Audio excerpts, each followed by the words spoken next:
सिखों के पवित्र धर्म ग्रंथ गुरु ग्रंथ साहिब में संत रविदास जी के 40 पद शब्द संकलित हैं। यह इस बात का प्रमाण है कि उनके विचार कितने गहरे और पवित्र थे कि गुरु अर्जुन देव जी ने उन्हें इस पावन ग्रंथ में स्थान दिया।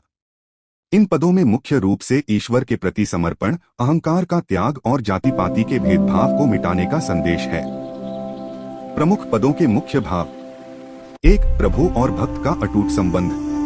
उनका सबसे प्रसिद्ध पद जो गुरु ग्रंथ साहिब में दर्ज है, वह ईश्वर और भक्त की निकटता को दर्शाता है।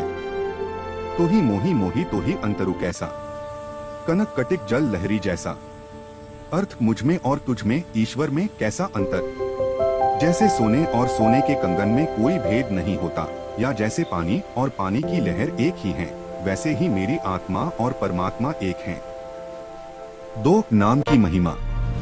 वे कहते हैं कि बिना ईश्वर के नाम के सब कुछ व्यर्थ है। नाम तेरे की ज्योति लगाई, भयो उजियारो भवन सगलारे। अर्थ, हे प्रभु, तेरे नाम की ज्योति जलाते ही मेरे जीवन के सभी भवनों कोनों में उजाला हो गया है। 3. अहंकार का त्याग। रविदास जी ने सिखाया कि जब तक मनुष्य के भीतर में अहंकार है, तब तक उसे ईश्वर नहीं मिल सकता।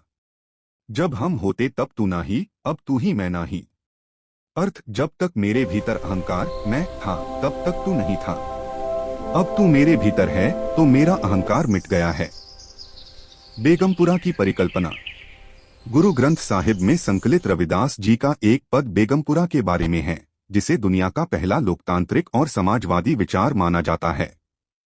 बेगमपुरा यानी ऐसा शहर जहां कोई गम दुख न हो। उन्होंने एक ऐसे समाज का सपना देखा जहां कोई कर टैक्स न देना पड़े, कोई भेदभाव या ऊंच नीच न हो, कोई किसी का दमन न करे, हर व्यक्ति को अपनी बात कहने और कहीं भी घूमने की आजादी हो।